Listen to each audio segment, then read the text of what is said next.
Welcome to the Dork-Bajir Chronicles, where an expert and a new expert, read through K.A. Applegate's stunning sci-fi serial. Animorphs. Join us. Join us. Join us. Join us. Join us. Come on, get in here.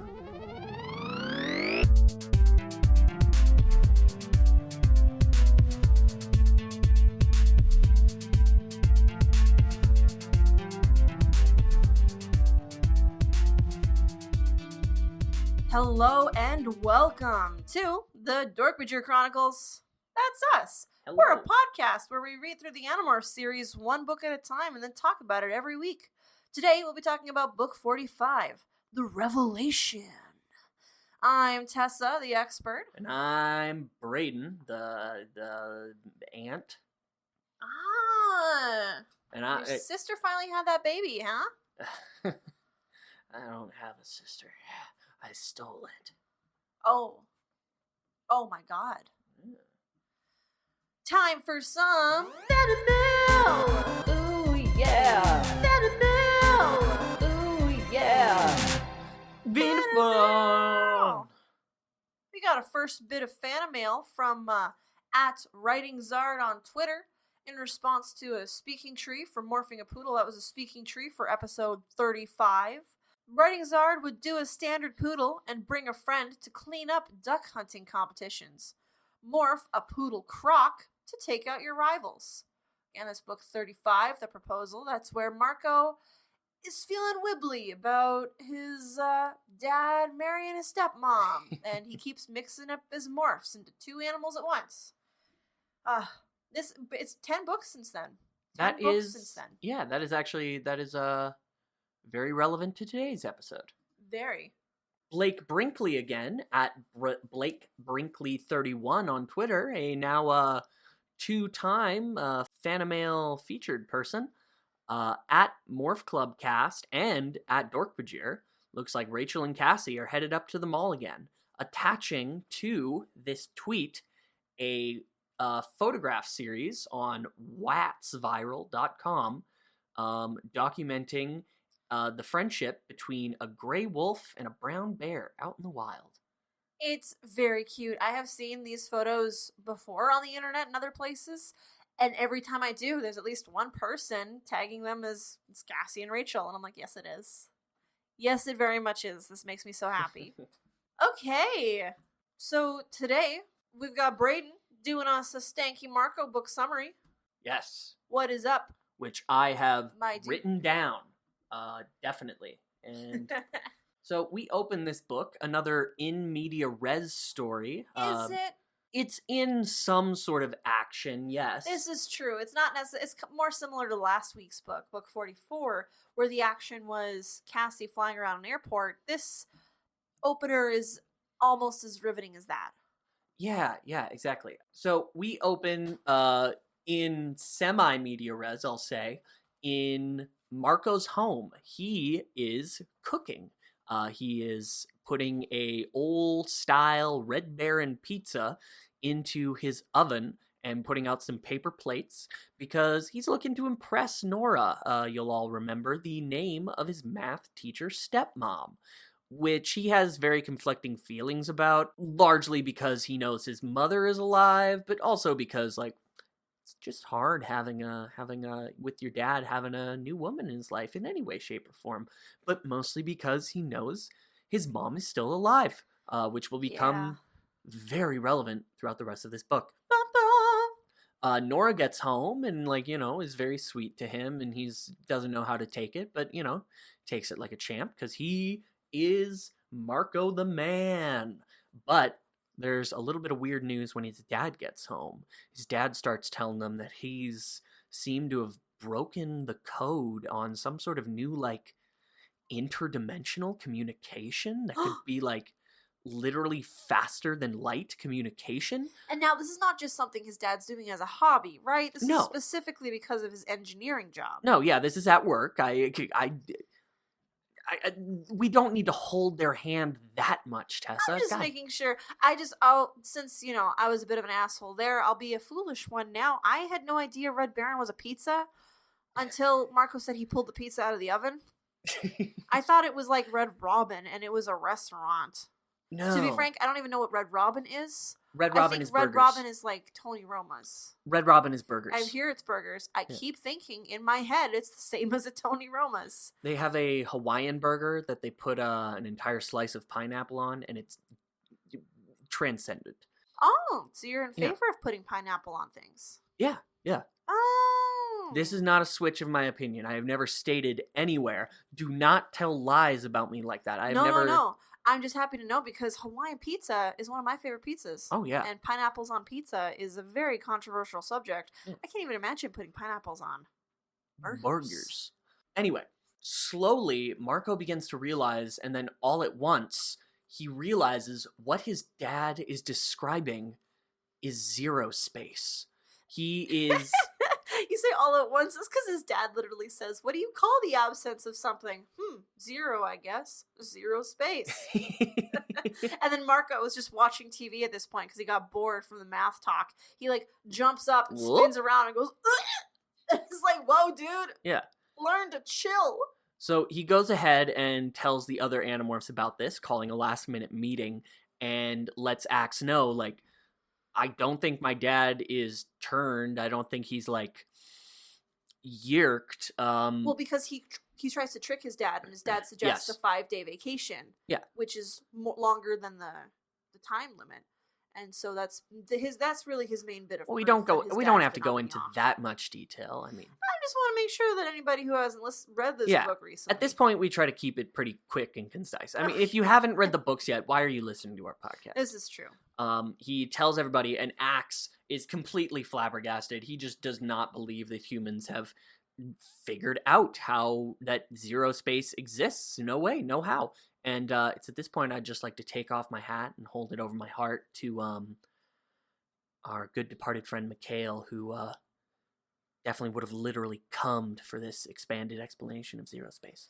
He would have. I thought of him the whole time. Marco's dad was talking about the cone. Like, man. I just felt him, like, I might do a dramatic reading of it later in an erotic fashion. And maybe Mikhail can listen to it. And do you think he still listens to the podcast? Do you think that he sees it and he's like, not today. You won't drag me back today. Because if he listens to it once, then he's stuck in this podcast with us forever, right? This was purgatory that he clawed his way out of once. I don't know if he can do it again. Well, who knows? Anyway, they decide that it is... they're going to have to keep an eye on his dad, make sure that he is not yerked at any point. Jake and Rachel make some hard eye contact that Marco reads as, oh, they don't trust me. Jake and Cassie, sorry. Sorry, because it's plot relevant, because it comes up later. Cassie does something that Marco is like, oh, she's such a good friend. Like, I'm so grateful to her. And if we remember last week, Cassie explicitly said, I want to go home to all of my friends. And Marco too, I guess. Like, yeah, maybe that was a joke, or maybe Cassie just fucking hates Marco, and Marco actually loves Cassie and has no idea. But that night, it turns out they don't have to worry about that, because Marco finds out that his father is being lured into a trap. He is called very late into to a work associate's place to try to comfort his grieving wife, because they tell him somebody has just died in their family. And Marco realizes, oh, this is a dupe. They're trying to fuck my dad in the ear. So he rushes out in Osprey Morph after finding out where this home is and flies to this place. He finds his dad already being yerked. Well, his dad found the location by looking it up on Yahoo Maps. Yeah, of course. Yahoo Maps. The great navigator. As relevant as ever. We all love. That's just so funny. It's like, oh, yeah. Yahoo. No one knows who you are anymore. He gets there. He sees his dad's head being put into a mini yerk pool. And he's like, I can't stop this. That would be insane. It would blow my cover entirely if I tried to stop this. Oh, I'm already through the window. Oops. He makes a quick little gag about how, like, I guess breaking glass is my thing tonight, because then I threw this through the window and I did that with the window. He beats away the Dork-Bajir. He is in gorilla morph at this point, so even beating off the Dork-Bajir would be very scary because gorillas are extremely strong. Yeah, that would not be satisfying. That would turn your terrifying. That would turn your dick into a car accident. It'd be like getting eaten out by a penguin. Have you seen all those tiny spines inside their mouths? It's horrifying. So he is a gorilla at this point. He says something about how his rage or something inside of him, just like he morphed without really thinking about it because he knew he just wanted to be strong to protect his dad. Yeah, and he tries to call Jake, doesn't go off. Tom finds him. Tom is on the phone instead. And his second choice, of course, for a situation like this, Rachel, who jumps in and backs him up in her bear morph. They save his dad, they untie him, crush a yerk that almost went into his ear. Pretty cool moment. A little bit of foreshadowing, too. And they get foreshadowing, but just like a hint. Add something else to be echoed later. Because foreshadowing is setting up explicitly a plot, and this is more of a juxtaposition, I think. I wouldn't say that. I think there can be thematic, more subtle foreshadowing as well. Okay, I see your point. I see your point. Okay. But we see a little bit more of that Marco family driving in this one because they need to get the car out of there so that the Yerks have as little connection between the Marcos and this event as possible, and he gets his dad to drive while he sits in the passenger side in gorilla morph. They're chased by a big van. Dork-Bajir are driving it.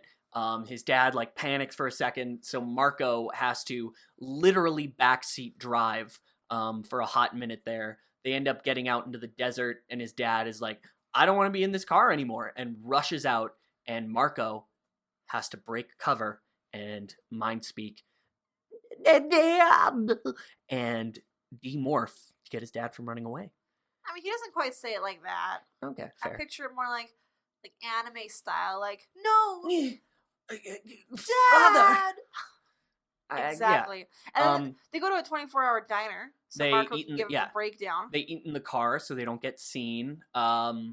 We hear that Marco tells him everything, but this is something that I noticed. Instead of doing breakdowns, they're now sort of slipping in little tidbits of information throughout the dialogue action of the book. They'll talk a little bit more about Marco later on. Marco reminds his dad this is Axe, this is the role he plays in it, this is what he actually is, and you'll remember him from book yada yada. It is interesting. It's not here's a chapter of info dumping about the Yerks and the world building. Yeah. Even if 45 is your first ever book, which I really hope it isn't because it's so very different. Yeah. You can still kind of pick up because of all the other clues in the book. And Marco's dad tries to call Nora, his new wife. Nora is freaking out, and he's like, no, Nora. I have Marco. We're safe. And Marco hangs up the thing for him and is like, we can't trust her. She's probably already yerked.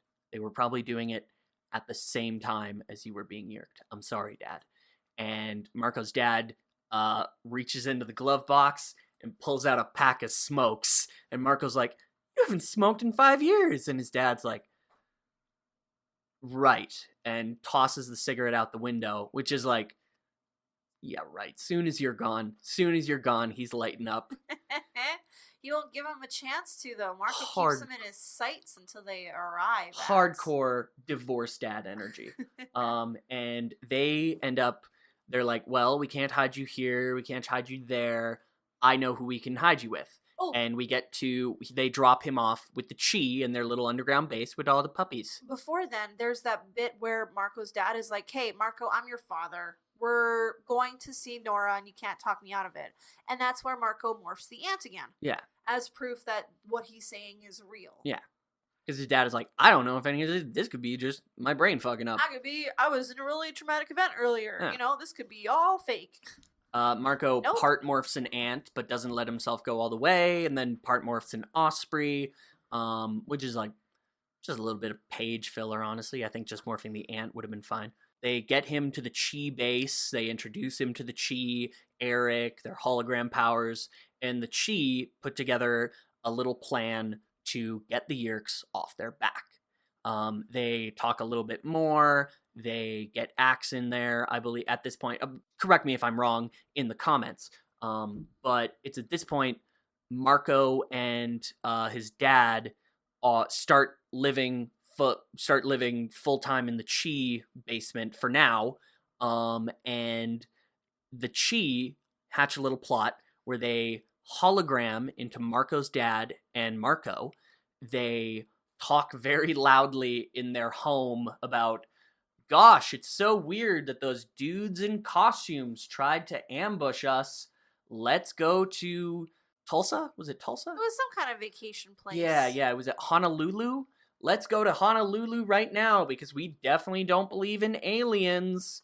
And some cops busted to their home and they're like, oh my god, who are you? And when they shoot him with Drakon beams, the holograms dissolve into ash and dust, or at least look like it. Mr. King, Eric's fake Chi father, is quite damaged in it, and so that's a little bit of like Marco realizing like breaking cover wasn't just a bad idea for me and the other Animorphs. This is torn down a lot of people's cover. Ah, shit. I do want to say one bit of info. Axe gets introduced to Marco's dad because Marco's dad was the one who talked about Z-Space and inventing this whole thing. And they were like, well, you can talk to Axe and maybe together you guys can make one of these Z-Space transponders again, and then we can descramble Yerk messages and figure out what they're doing and maybe contact the Andalite home planet. Yeah. And it's at this point they start doing a little skipping around time. Marco's dad and Axe have been working on a Earth technology-based Z-Space transponder for a while, and Axe realizes, hey, I can use this to pick up non-encrypted Yerk transmissions. And I am listening to them now. Visor 1 is coming back to Earth. She is about to be executed. She is going to be Kandrona starved here on Earth in the Yerk pool, or near the Yerk pool, not literally in it. That would it's defeat like she's the point tied up like right near the edge of it or something. Yeah, but we find that out later, but this is just what's described in the moment. So Visor 1 is going to be on Earth again, and then when Visor 1 is dead, Visor 3 is going to become Visor 1. This is one of those moments again where the characters say something that is their plan and is their intent, but if you think about it for a second, it's like, no, that wouldn't work. Where they say, well, we'll go save Visor. What we have to stop this promotion from happening by saving Marco's mom in Visor 1. But if you think about it, it's like, if Visor 1 survives, they're not gonna like not execute her after. They're not gonna they're not gonna not promote Visor 3. She didn't starve. Oh, darn it. Means I guess you still got your job. Like, they can't just say, oh no, sorry, Visor 1 just suddenly got pregnant. You can't lay her off right yet. It's like, no, they still can. They're Yerks. But it is a bit of conniving on Marco's part because he tells his dad that Visor 1 is Eva, Marco's mom. I guess it's Sabatius. What happened to her? She's been alive this whole time. Eva, Marco's dad totally the Overwatch character. Marco's dad totally breaks down and is just like, oh my gosh, I feel so guilty. I didn't know. I think actually Marco tells him this earlier. Yeah. Where in the whole night of eating in the car and explaining the whole lying and everything. He's very sad about it at first, but like he starts really doing this whole like he starts really getting used to this whole, oh, I'm married to 2 women thing. Like he starts taking it in real stride quite immediately. I mean, Marco turns him against Nora. Marco says that they probably set you up with Nora in the first place. Marco explicitly says, like, I'm pretty sure Nora was a controller and was just sent to get close to you this But I whole believe time. even after that, he does say, like, hey, I still love her. She's still my wife. That's immediately after that. It's just that, like, I loved her as much as I loved your mom. Mm-hmm. Like, and that's when Marco's like, oh shit, this was a really shitty lie that I just did. But also, like, I'm 15 and I want my parents to still be together because they're both alive. Mr. Marco, I just want to point out, really drops into that 2 wives mindset pretty quick. I don't see how. Fucking king. About. Absolute prince. I don't see how. Just like really just plays with the hand he's dealt. Like, accidentally got 2 wives? Well, nobody can blame me for that. You know Fuck what? yeah. I think Now I just need them both back in my life. I think I read the unabridged version. I think you read the true version. I read the one where I had all of the polygamy cut out. Ah, right. That's my bad. Where were we? I got lost in... So, oh, right. Visser 1's back on Earth, and they're like, you know what? Let's go save her. Yeah, so they... Not Visser 1, they're just actually going to go save Eva. Yes. They put together a plan. What they're going to do is Marco pretends to be a hunter who is calling the local police to say, oh, god dang, I done caught myself an alien in a trap. Big green buddy covered in blades. Why don't you come down and save me, Mr. Policeman? And, yeah, they pretend that a Dork-Bajir has been captured by a hapless weirdo.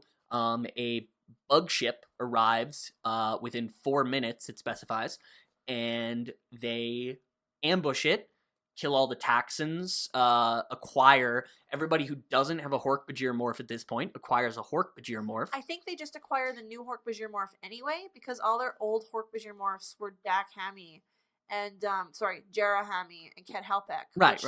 The Yeerks know if because Dork-Bajir can tell the difference between Dork-Bajir, they want to just make this cover look more believable. Right. Only for Dork-Bajir to know. Yes. And they use this to get on the blade ship. Bug fighter, sorry. Fly it to where they believe the base is, but Actually, Axe is having a bit of trouble. There's a bit of like the best part of the whole book. There's a bit of like Three Stooges style, like hapless action comedy where Axe realizes like, oh, I'll just make this thing go into autopilot and it'll bring me to the base immediately. It goes into autopilot because his driving is so bad. Yes. Like, that's just a thing the Yeerks have in the bug fighters, is if they see you driving erratically, they're like, autopilot mode, and now you can't turn it off. So Axe is like, this works out. But nobody's wearing safety harnesses, and so he keeps saying, wear your safety harness, as everybody careens around the bug fighter. It's quite hilarious. Yeah. They end up they go underwater, deep into the ocean, and they find what's it called? An old World War II fighter ship, like battleship. And as soon as they're about to crash into it, it actually opens like a hatch. And one little weird moment that kind of hit me was like, apparently a bunch of dead fish and undersea life, came out when they opened the doors, and Axe is like, yes, radiation screens. It's what the Yeerks do to keep anyone from noticing, any living creature from noticing their presence. And I can't think of a better way to make people not notice your presence than killing thousands of wildlife in a small area. I think the whole idea was less about noticing presence and more about just Animorphs ain't coming in here. Yeah, fair. No fucking Animorphs coming in here. It's still very noticeable. It's though. extremely noticeable. It's so against Visser 1's doctrine. It's like the ring of dead animals that was around the force field at the meatpacking plant in book 28. Yeah. Like, that's totally noticeable. So they get in there, they land their ship, and they seem to be getting in rather easily. A Dork-Bajir, like, commandant stops them, commander, whatever, and like, at them, and Jacob just, yep, and the commander's just like, cool, carry on. They go inside and they're like, okay, we're gonna have to split up, we're gonna have to do all this, we're gonna have to do all that, and they, oh no, wait, no, we don't. Visser 1 is just there looking very rough in Marco's mom's body in the middle of the Yeerk pool. Actually, she's chained up and she's just, yeah, okay, yeah, we don't have to split up at all. And then at that moment is when a commander approaches them again and is like, hey, you, why are you so late? And Jake is like, engine busted. What can I tell you? And they're like, no, your engine isn't busted. And Jake just like, pulls out his gun and starts shooting and is like, okay, plan B. Busted a nut, you idiot. Yeah, and there's more Benny Hill shenanigans as everybody's running around. Yes, they start a campaign of confusion where like Marco and everybody else starts firing their Dracon beams at everyone else and saying like, hey, that guy's the Andalite Bandit. Hey, that guy's the Andalite Bandit. And so there's utter chaos in the thing, and they're like, okay, what the fuck do we do? How do we play this? And they're like, well, we can't just grab her and run back to the ship. we could run back to the ship and bring the ship back to her. And there's this very cool, very fun moment where there's like an inside the base like spaceship run where they ride it inside the base to Visor 1, grab her, battle scene, wah, ta ta ta ta ta ta. I won't. We get our first Visor 3 morph minute. Visor 3 morph minute. Visor. In a long time. In so long.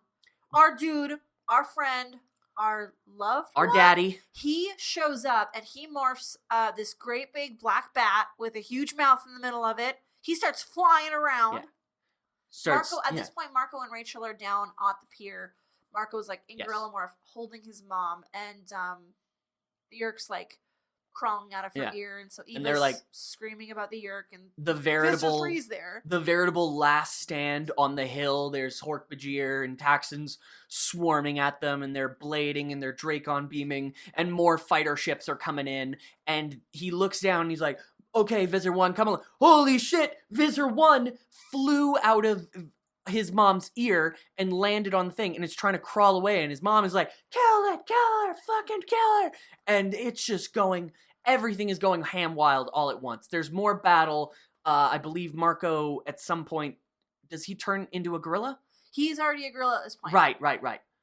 And he eventually, like, in the middle of combat with this, like, new character just like runs up in the middle of combat, like in a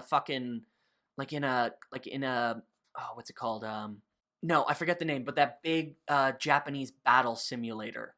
Just like runs up and like all the combat stops, and he's like, my name is Graf. I am part of the blue band Yerk squadron. Surrender if you want to live. And he's a great big, huge chonk boy. Yeah. Of a rippling Dork-Bajir. So I guess that's going to be important. Yeah, they have these little blue bands that are on their shoulders. They're called they call them the blue bands, Dork-Bajir. They do come back up in Animorphs 49. They probably come up before then again, but they do come up. I do remember them in book 49 showing 49. All right, yeah. And in the heat of combat, eventually Marco just squishes Visor 1. And then the bug fighter comes by and scoops all of the Animorphs up. There's a tense sort of hopeless moment where they see a bug fighter blow up, and they think, holy shit, that was our dudes. Oh fuck, we're dead. But it wasn't. They got duped out. Some more fancy flying later, some more jumping off piers, more pew, pew, pew, pew, pew, Dracon beams. They make it out, and they make it home. They make it specifically to the Free Dork-Bajir colony. That's where they're going to stash Marco's dad. Yes, Marco's dad and Marco's mom. They get the transponder working. They can communicate with anyone in the known universe. And they decide to communicate with the Andalite homeworld. They get the call, and someone, an Andalite officer, demands, "Who is this? Who is initiating this contact?" Jake signaled Axe to answer, but Axe shook his head. "No, I believe this is your moment." Jake glanced at each of us, ran his hand through his hair. "This is..." He cleared his throat. He glanced back at Axe and smiled. Then he leaned in close to the device. "This is Earth," he said. And then, on that beautiful line to end a book on, I think maybe the perfect line, we get a little bit more. In a strangely italicized section, bold print, I think about 2 font sizes larger, maybe 1.5, in a sort of poetic design, we see, "We do know who they are, and we know you too." Dun, dun. So is that a fourth wall break, or we? I don't remember how it works in the print books. It might be like one of those things where it was at the bottom of the chapter. What are you talking about? We have the print books. The print books are the only thing that's ever been released legally. The print books are the only ones that we own. That anyone has ever read. I don't quite remember. I know that it sucks that the back cover has been ripped off of all of these books. Yes. Because there's a little blurb at the beginning of of the back cover that's like, hey, we're the Animorphs, we can't tell you who we are, blah, blah, blah, blah. And then there's the description of the book. In the last couple of books, there's the blurb up there changes to be like, hey, so the Yeerks know who we are, so things are changing. And it's just such a cool detail that they've added to the whole design of the book about like this is the end game, folks. We are into it. Things are heating up. They've finally made contact with the Andalite home planet. Which Elfangor did, but then they really kind of dropped the ball on that and just sent like an assassin squad. Oh yeah, no, the Andalites do not really care about Earth from what we've seen so far. I also don't think that they knew that the Yeerks had gotten to so much of Earth and they were so powerful or focused here.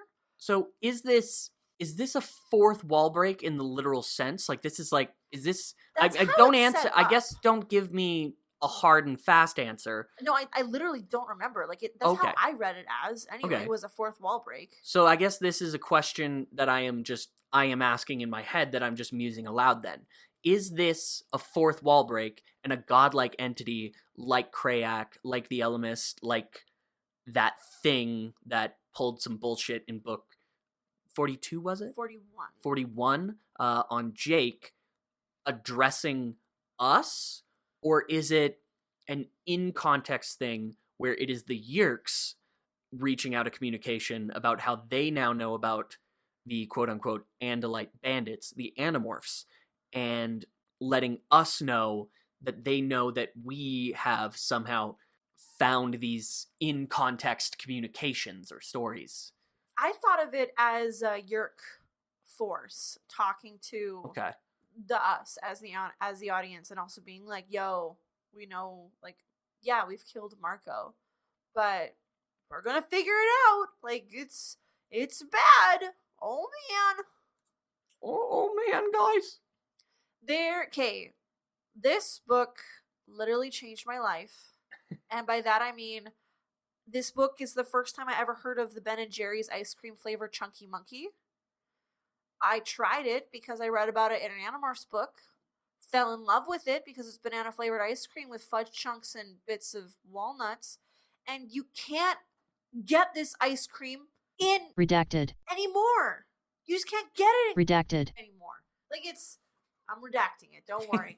It makes me so upset. It used to be here. I could walk to the corner store and buy myself a little pint, and for the last, I don't know, several years, it's just disappeared. I was in the United States last year for a little bit, and I found one pint in a grocery store, and it filled me with so much joy. I'm so sad. Animorphs giveth and Animorphs taketh away. I feel deeply sad for you. Thank you. Also, you remember how last week I talked about how I think about Cassie talking to her teammates all the time? Yeah. This book also has a scene that I think about all the time, and that's when Marco brings Axe to the Chi underground station to introduce him to his dad so they can talk about the Z-Space transponder thing. Axe is in human morph because they walked in through the door, and the Chi were very generous hosts. They had Oreos on the counter and milk in the fridge, and Axe immediately dove for the cookies. And there's just, Marco's like, oh wait, shit, I lost Axe. And he looks in the kitchen, and Axe is just mowing these things down. It just looks at Marco, and he says, Oreo. And Marco's like, come on. Axe is louder. Oreo. Like, I think about that all the time. Just going, Oreo. Oreo. Wee-o. Wee-o. Wee-o. You want to talk more about that cool morph minute? Yes! Yes! Yes! This is a morph minute. This is a morph minute. Three. We didn't get much of it, but we're gonna bleed it for all it's worth. All it's worth. It was literally only like 2 pages that we saw, because then it was immediately shot down by the bug fighter. So it's called the Beevelaird. It's got big orange eyes, big spooky teeth, and big black wings, like a bat, but sexy. I pictured it almost like a pterodactyl. Yeah? But like one of those old pictures of a pterodactyl from the 90s, early 2000s, where they're just shrink wrapped and they're like, and really creepy looking. Check out the Thagomizer series on YouTube for more data about that. Oh. Yeah. Crossover for a thing that is very old. We had Scotty on We had once. Scotty on. You'll all remember Scotty. Remember Megamorphs 2? Scotty was on here talking about dinosaurs. That's who I pictured. But actually, from the description, you could also say that the Bevelard is Mothman. Yeah. Yeah, that's sort of... I didn't realize until you said that, but my mental image is Mothman. Yeah, Mothman makes way more sense now. Glowing orange eyes, mouth with lots of teeth. Well, you don't see that in a lot of the Mothman pictures, but that's because they're hidden in the middle of the big black body. Wow. Is a Bevelard possibly nocturnal? I'm wondering if their planet just didn't really have a lot of light in general, or if they live underground in caves, and then it was just black to blend in with the darkness. One thing that they never described that I think would have been really interesting to find out if our modern conceptions of winged, red-eyed people are like the real world, or at least in this real sci-fi world. Did it have juicy silver butt cheeks? Did it have juicy silver butt cheeks? Like the statue of the Mothman. We unfortunately never get a description of Visser 3's Bevelard backside. He's always coming at our Animorphs guys. I also don't remember any special attacks the Bevelard did. I think he just kind of flew up really high and then got immediately scorched by Drakenfire. Which is like, wow, what happened to the monster that shot cones from his hands like book 20? That was a cool book. That was a good book, yeah. We cannot end the episode without talking about the perfect OTP alert. OTP alert! 3 alert! It is Marco.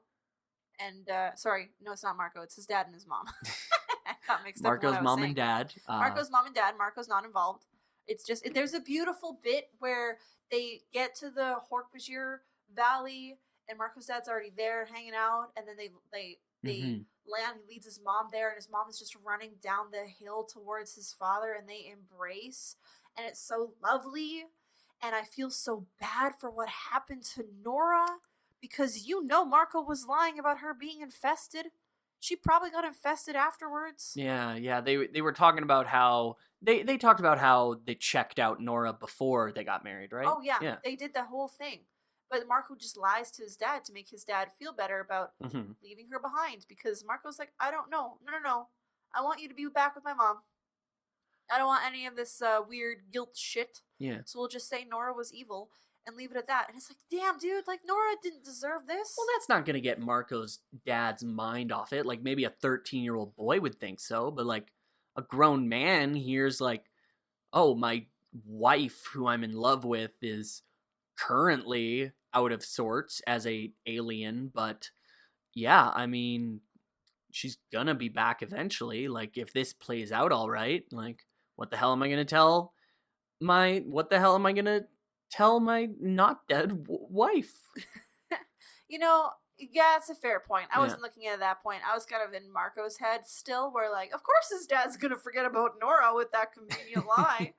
No, she's not. But literally, you could have. I know why you didn't, but you definitely could have saved Nora. I like to think it's gonna play out like their wedding ring is gonna become a +1 wedding ring. Like in Dark Souls, when you beat the game one time, like. You remain your same power, but also all the enemies get more powerful. But also all the old items that you found get a little +1 at the end. I think because Marco's mom counted as dead. I think they started a new game plus, and Marco's dad reloaded is the old wife from the old life. Yeah, whoopsie. And now Marco's dad gets to maybe have 2 of those. Nothing wrong with that. It's 2019, baby. I do want to say real quick, that was an excellent lie that the Yeerks hatched up to get Marco's dad out of the house real quick late at night. Yeah, that was dark. That was a dark and good lie. A good lie. They said that his coworker had died, and that, hey, like, you went through the loss of a spouse. Can you come and comfort his wife, please? And Marco's dad's like, yeah, for sure, of course, I'm there. But like one weird thing that I noticed, Marco notices this phone call, and while he's putting the pieces together, Nora wakes up and is like, oh, hey, Marco, where's your dad? And Marco is just like, probably just went out for some chunky monkey. I don't know exactly. But you wake up in the middle of the night. You are given a very sad message, a very sad message. You are sleeping beside your lover. You need to get out of the house. You just leave. You don't give a quick, "Hi, baby. In case I wake you up, I'm going here." And I don't think it was the middle of the night. Yeah, Marco was asleep, but I think 11 at night. It was 11? Yeah. I think maybe Nora went up to bed earlier, but his dad answered the phone so quickly. His dad must have been doing some kind of work downstairs. And maybe. probably just bounced. It is still strange that he wouldn't tell his wife where he was going. Though. Yeah. Like, hey, just so you know, I'm going to go do this with the wife. Like, come on, Marco's dad. I know you've only been married for 10 books, but still, tell your spouse where you're going. Yeah. It's very. It brings me back, to how weirdly fast the whole marriage thing went off in those original books, and then the time skip to the wedding. That was pretty crazy. I think they did get married fast because they're older. It might have been a second marriage for Nora as well. Like, they don't care about the pageantry of it all as long as they know, okay, we're here, we're going to get married, let's just do it. And they probably set it up in 2 months.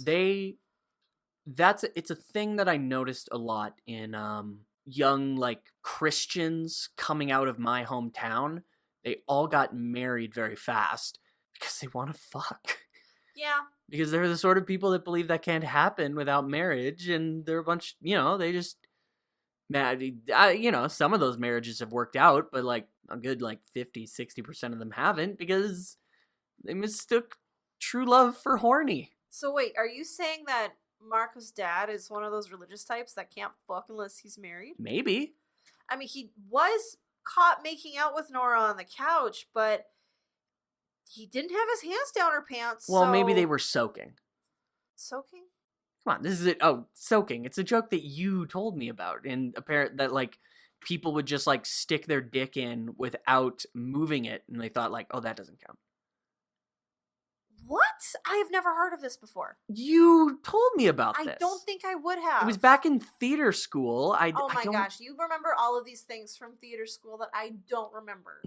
Did you actually go to school with my evil twin? Because that sounds like some crazy plan that she would have cocked up. Tessa. Let's jump into Animorphs ER. Animorphs ER.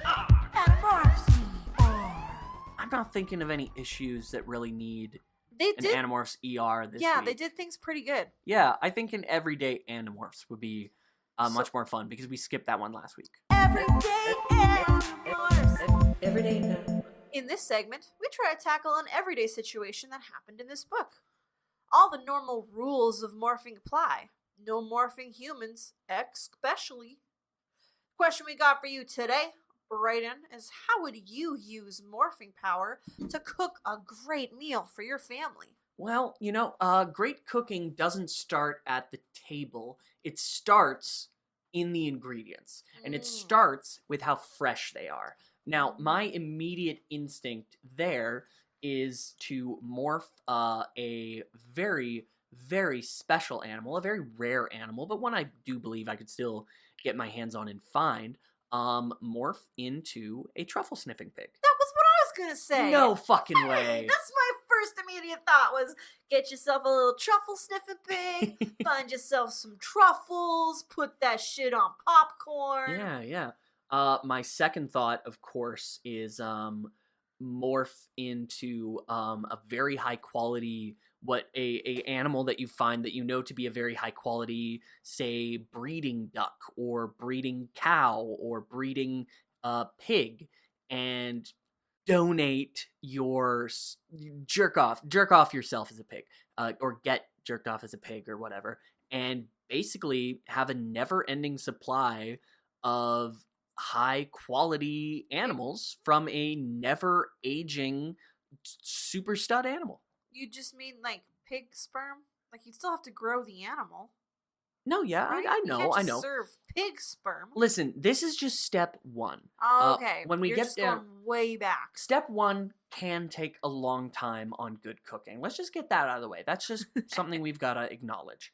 Step two in cooking the perfect meal is, of course, proper preparation of the ingredients. And we know the most dexterous, most sensitive-handed animal, the best animal to handle anything, let alone food, at this point in the series has been the raccoon.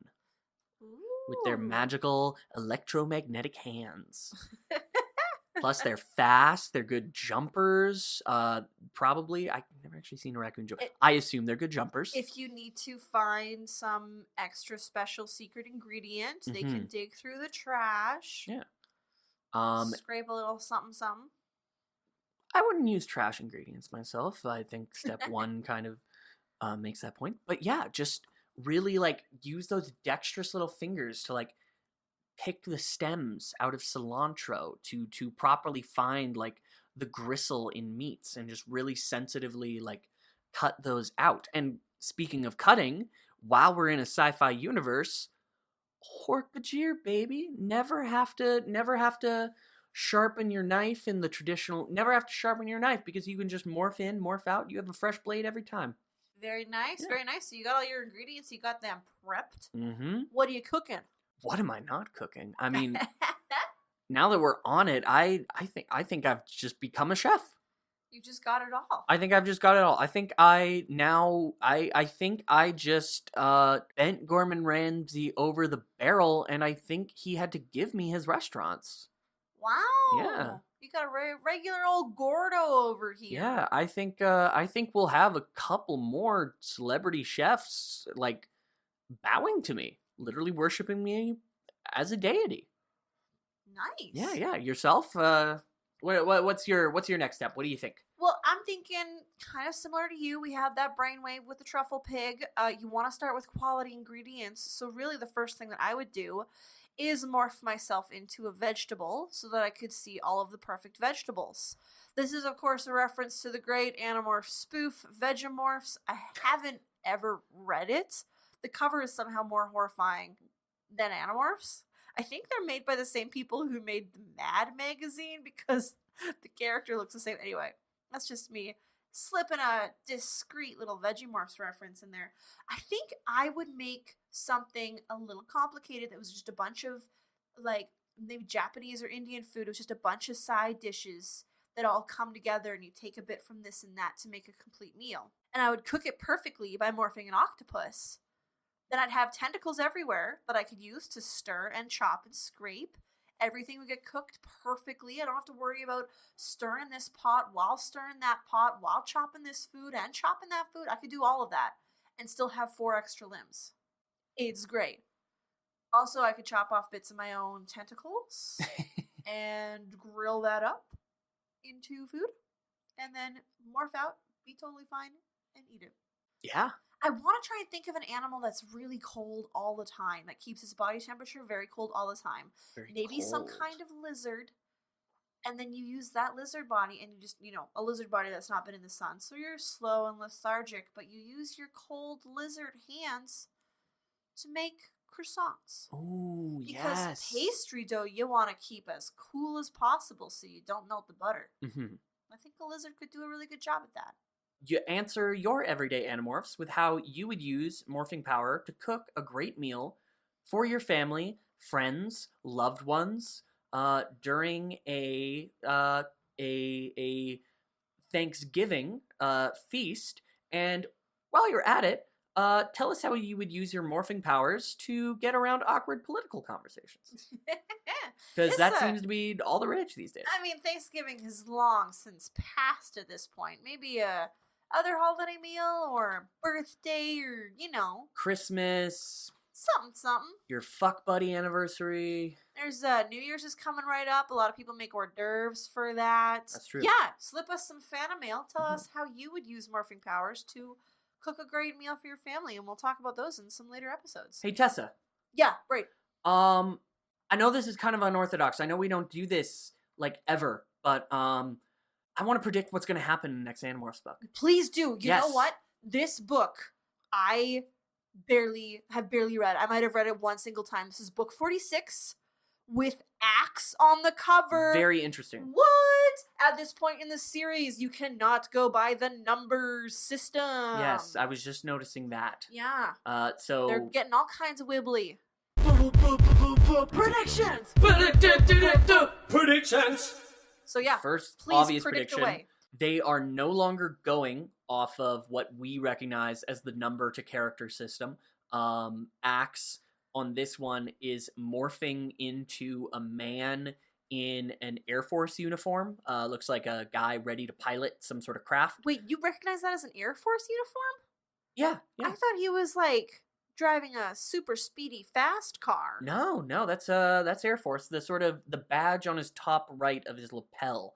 That is an Air Force insignia. Helmets like that just look like he's about to go pod racing to me. That's one thing. He is morphing into not only a clothed man, but a man in a helmet. So you can kind of track his head becoming bulbous. It's actually quite entertaining. It's very, very cute. But anyway, this is Animorphs number 46, The Deception. Axe morphing into an Air Forceman. The tagline, the Animorphs have never met Visor 2 until now. Whoa, that just gave you the whole info. Yeah, pretty much. Wow. That's an actually useful amount of information for this book, for figuring out what exactly is in this book. So they meet Visor 2. Now that Visor 3 is Visor 1, I believe that Visor 2 is going to be coming in and playing sort of the role that Visor 3 was ostensibly playing to Visor 1. Visor 3, I'm going to still refer to the character that we have called Visor 3 up to this point, Visor 3, even though his rank, I will refer to his rank as number 1 to clear up confusion. So Visor 3 is number 1 now. He still needs a close sort of second in command, like he played to the former Visor 1 in many ways. I believe Visor 2 is going to take a more direct act line like Visor 1 did. He may even be sort of a more direct foe that they are facing, much like they did with Visor 3 up until now. What's very interesting to me are two things. One, Visor 2 has not shown up at all this whole book. We heard of Visor 4 back in Megamorphs 3. Yes. We haven't heard from Visor 2 at all. Second very interesting thing, why is it that Visor 3 would get promoted to Visor 1 and not Visor 2? What's up with that? See, I believe it seemed like a very loose command structure as far as these numbers go.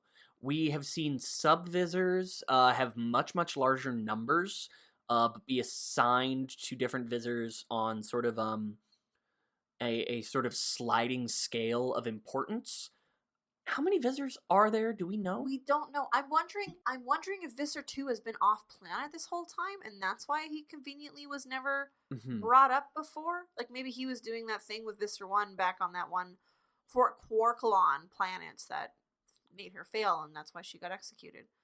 Like I just don't know what canon reason is there that we have never heard from Visor 2, and it's been like 3 years. I think because the visors are like generals, in a way. Like there is generals in the American sense. They don't have anyone higher in the military than them, but the president is the commander-in-chief of the military. He can take command over any member of the military. Mostly it's a delegation thing. I don't think we've had like an actual a president who has like taken that much direct control over the military in a while. You could argue George W. and George Sr.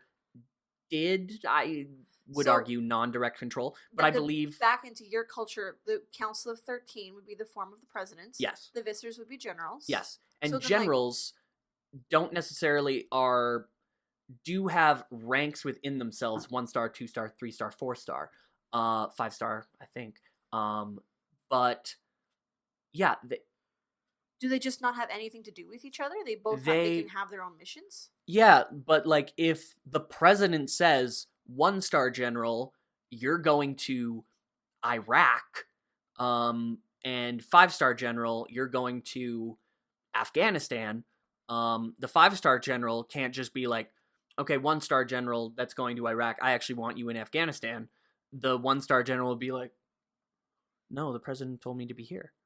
Okay, So like if Visor, the Council of 13 must do the appointing of the visitors. That Yes. makes sense. they are ostensibly, they have ranks that are higher than each other, but they do not directly command each other in most situations. Okay, that makes a lot more sense than how I kind of had it figured. Where Yeah. it was more like, I was kind of thinking that Visser 1 was like the boss of everyone below her, and it was very hierarchical. Like Visser 3 would have to listen to Visser 1. Your way of explaining it definitely makes a lot more sense. Yes, I Visser just don't know that 3 much about the military. Visor 3 definitely did have to listen to Visor 1. That's the impression I got, at least, in their direct interactions. I mean, yes. But Well, like, they also- had to obey her war doctrine. But maybe that was the war doctrine that she had agreed with the Council of 13. Almost so then definitely. It was still an order from the Council of 13 that Visser 3 had to carry out Okay. with being subtle. Hey, quick note, we kind of skipped past this. Visor 1's dead, so that whole subplot about her kids being on this planet, just, Went nowhere? yeah. Yeah. Oh, well. Oh well. Like, they're still under, I mean, one of them was still under Visser 3's control. That didn't end. So, I guess they're just there. There's just a couple of 8-year-olds with yerks inside them Yeah. that don't know why. Well, Tessa, if I wanted more info about, for instance, fucking children suffering under slavery, where would I go to find this? Especially with a sci-fi bend to it. So, well, you can just see some more of our stuff. We have a whole episode where we talk about Visser. Of course. You can find that and many spicy Animorphs memes that have been made. We've got Twitter, Tumblr, Instagram, and Facebook. And remember to subscribe on iTunes or wherever you get your podcasts, or else I'm gonna kill you and leave your slave children loose and... Hell yeah.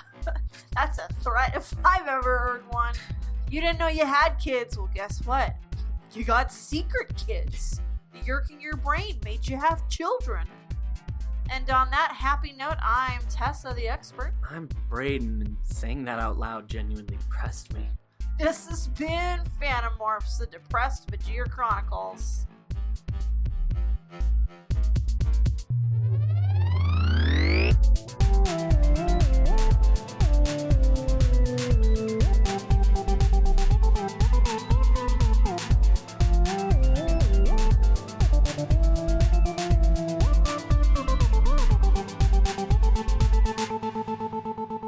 Who can say where the road goes? Da-da-da-da. Only time. I actually really love that song. Me too. I hope when I die, somebody who like appreciates my work but not enough to spell my name right makes like a shitty like clip show on YouTube with low res JPEGs of me in different positions. Set to that song. Yes.